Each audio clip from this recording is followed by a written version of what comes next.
Well, thank you so much for staying with us. We have been talking about issues in the landscape and in the gardens. Lots of you have had those insect problems, and a lot of you have been dealing with them. And hopefully, we are able to help you through the show and coming into the store or giving us a call. We do have some specials going on this week. We actually started this sale on Tuesday. But we are doing 25% off of all of our fruit trees. And so if you would like to plant a fruit tree, we have great apple trees, pear trees, apricots, and I think some Stanley plums left. So we would love to get you started in having your own little mini orchard maybe so that you can have fruit that you can harvest yourself, grown organically, to have for your family. And which this sale going on right now has brought up a lot of questions about when is the best time to plant, and not just a fruit tree, but when is the best time to plant in your landscape. We all know that, May 1st of June is really the trigger time to plant our flowers and our vegetables in our vegetable garden. But people have this question all the time. I've heard that you should only plant trees and shrubs in the fall, or I've heard you should only plant trees and shrubs in the springtime. There's all kinds of ideas and opinions, but this one is mine. And transplanting is something completely different than buying a new plant that is in a pot. That is not transplanting. So if you are buying a tree or a shrub, be it a fruit-bearing tree or shrub, or an ornamental tree or shrub, or a shade tree, if they are a new plant, they are in burlap or they are in a pot, those plants were dug or transplanted at an early time in the spring or at a late time in the fall, held through the winter, and then sold to you the following season. So if you are transplanting, totally different than planting, you should do those things in the spring or in the fall.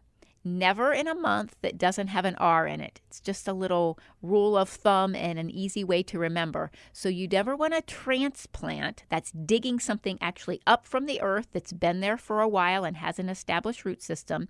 You never want to dig those up in May, June, July, or August. Now, there are exceptions and times that you have to do it, and always consult with your landscape contractor or an independent garden center, and we can coach you on how that should be done successfully in those months if you have to. But ideally, that is not the time to transplant. But planting is totally different. So if you decided, here it is, mid-July, and you want a fruit tree, you didn't have time to do it in the spring, or you didn't have the money to do it in the spring, this is a fine time to plant trees, shrubs, be it them fruit-bearing or they're ornamental. It is fine to do it in the summertime. The key is water and attention. So in a stressful situation, like it is in the summer when it's very hot out, you just need to make sure that you are able to water. So if you are leaving for a 2-week vacation, today is not the day to plant a tree or a shrub, because if you don't have somebody coming in and watering it, in the next 2 weeks, that freshly planted tree or shrub will die. There's no questions about it. Unless you have some type of a drip irrigation system that's going to keep it watered. There's always exceptions. But it is fine to go ahead and plant right now. People come in all the time to the garden center and say, I really wanted to plant a tree in the springtime. I didn't get it done, so I guess I have to wait till fall. Well, you can wait till fall. You won't have to water as much, but you might not have the selection that you have at a local independent garden center in the fall as you do have now.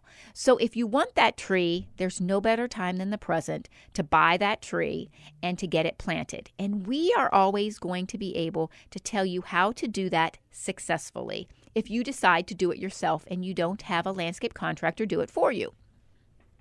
So you just want to make sure that you are able to water. And if you aren't able to water, that you have a neighbor, a loved one, someone that can water for you, or that you know an irrigation contractor that could set up a little drip irrigation system for you on the tree until they become established. And if your trees and shrubs, once they're established, then they usually don't need watering. But you want to make sure that you are getting them watered correctly. And if you go to a local independent garden center, we always will tell you how to plant that shrub successfully. I can't say the same for big box stores always, because the personnel there isn't always trained, and they don't know how to tell you how to do it. But we can tell you how deep to dig the hole, how wide to dig the hole, how you should water it in, amendments that you should put in the soil with that tree or shrub. And we will even help you to the point where if you bring us a shovel full of your soil, we're going to tell you how much of those amendments you need, or if you need to throw your soil away and buy a bag of topsoil and mix it with your amendments to do as your backfill. We're going to help you have a successful plant and enjoy doing it for you, because we want you to have a success in your landscapes as much as your gardens. So we will help you out with that. And that is, again, one of those blessings to be able to go to an independent garden center and have them help you with that. So if you have questions about any of those things, please make sure that you contact us, come out to the greenhouse, and we will be able to help you with those things. So a few more things that we have going on at the garden center right now. We have just started a new crop of cold crops.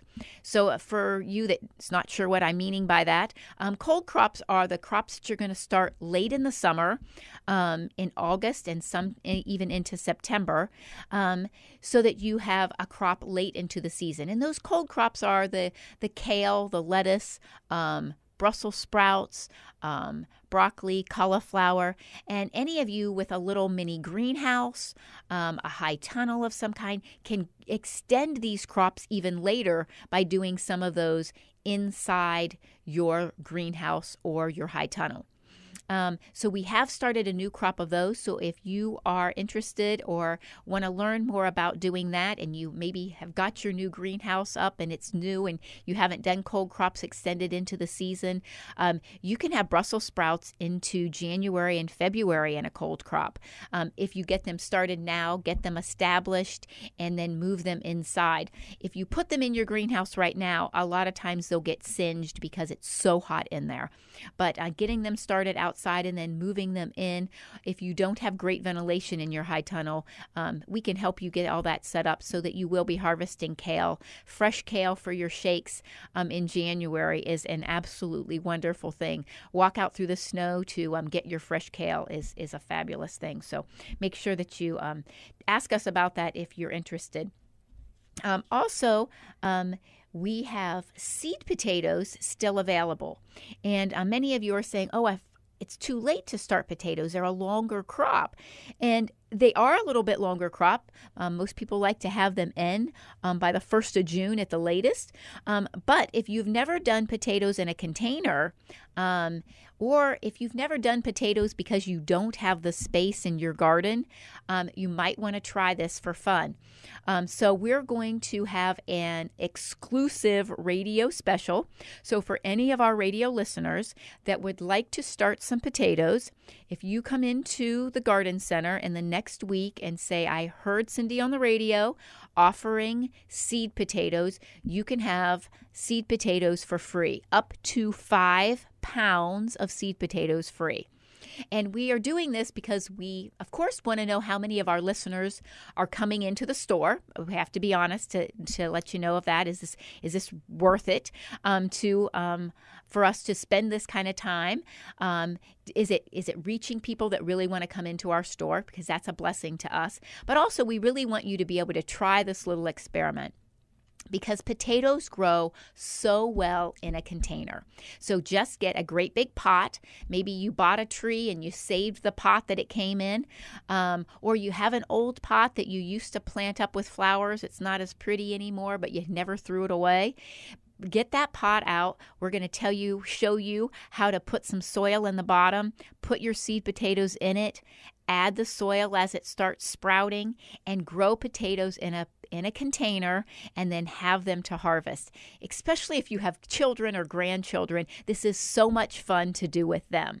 So we really want you to have this experience. Potatoes are fun to grow. They're great to harvest, and it's always, I just think, such a blessing to be able to harvest something that you planted yourself. So come on into the greenhouse. We are open Monday through Friday from 8 a.m. till 6 p.m., Saturdays 8 a.m. until 4 p.m. But remember, we are closed on Sundays now. We do need that one day off in the summertime. So, but please stop in 5828 Columbus Road, right there on the corner of Columbus Road and Broadway, and we're going to get you all set up. If you have questions, remember 330-455-5997.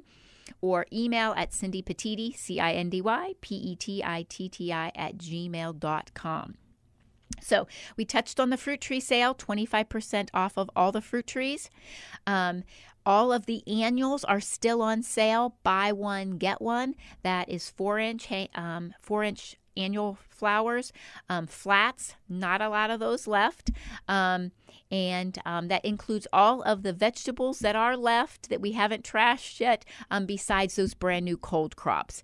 And also hanging baskets of the annuals. It's not house plants or succulents, but all of the annual hanging baskets are also buy one, get one.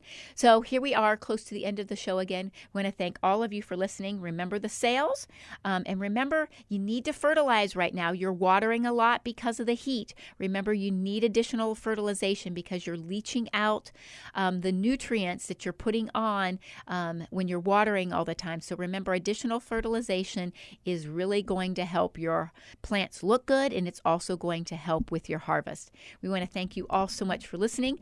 Stop back here, right here next Saturday morning, 8 o'clock a.m., right here on the Light 95.9. Thanks so much, and have a blessed week.